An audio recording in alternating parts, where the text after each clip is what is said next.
काही भूमिका किंवा काही काम एका कलाकाराच्या आयुष्यात त्याच्या नशिबात हे लिहिलेलं असतं.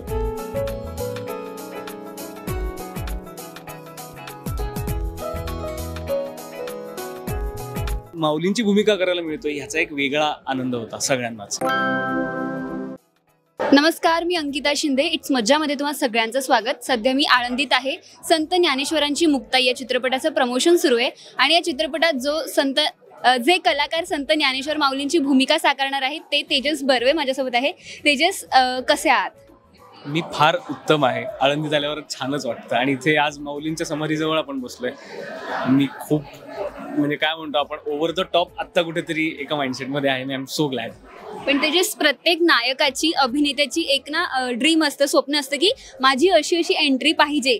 एक टिपिकल असते, खूप वेगळी असते. पण ही जी तुझी एंट्री होती ती खूप वेगळी होती. मे बी तुम्ही काहीतरी खूप चांगलं काम केलं असेल, त्याचं हे फळ असावं. काय सांगाल या एंट्रीबद्दल?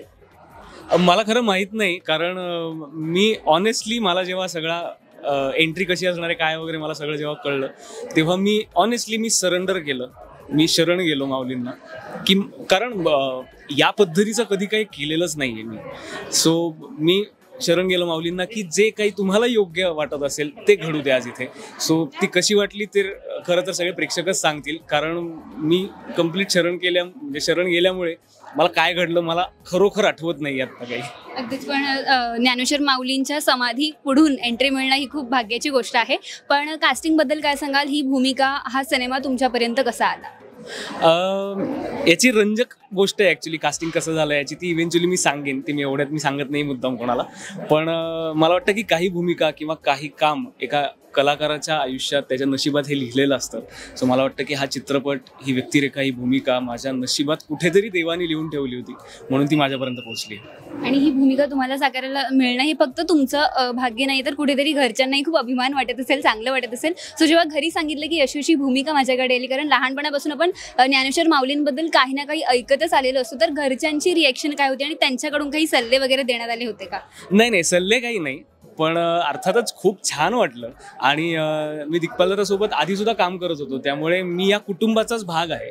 त्यामुळे या कुटुंबाचाच एक पुढचा काहीतरी प्रोजेक्ट आता आहे, पुढची फिल्म आहे.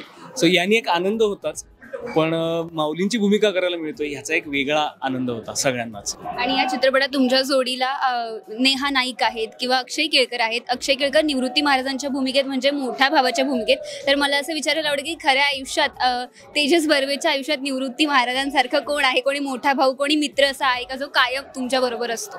अनेक आहेत. आमचा दिग्पालदादा सुद्धा आमचा निवृत्तीनाथच आहे, कारण म्हणजे माऊली निवृत्तीनाथांना गुरुदादा म्हणायचे. तो दिग्पालदादा सुद्धा आमचा गुरुदादाच आहे, कारण त्यांनी अक्षरशः बोटाला धरून आम्हाला अख्खी ही जी जर्नी आहे या फिल्मची ही अख्खी करवली आहे. आणि खूप जास्त शिकायला मिळालंय या भूमिकेतून, या कामातून. त्यामुळे आमचा गुरुदादा दिग्पालदादा आहे सगळ्याच टीमचा. तेजस, विषय खूप चांगला आहे, त्यामुळे तुम्हाला या चित्रपटासाठी खूप साऱ्या शुभेच्छा. पण जाता प्रेक्षकांना काय सांगाल? मी आवर्जून सांगेन की हा चित्रपटगृहात जाऊनच पहा, कारण हा चित्रपट पाहायचा नाहीये फक्त, तो अनुभवायचा सुद्धा आहे. त्यामुळे जरूर हा फक्त चित्रपटगृहात जाऊनच चित्रपट पहा. धन्यवाद. रामकृष्ण हरी. मराठी मनोरंजन सृष्टीमधील मालिका, चित्रपट, नाटक तसेच कलाकारांबद्दलच्या नवीन अपडेट्स जाणून घेण्यासाठी नक्की सबस्क्राईब करा इट्स मज्जा मराठी या आपल्या नवीन यूट्यूब चॅनलला.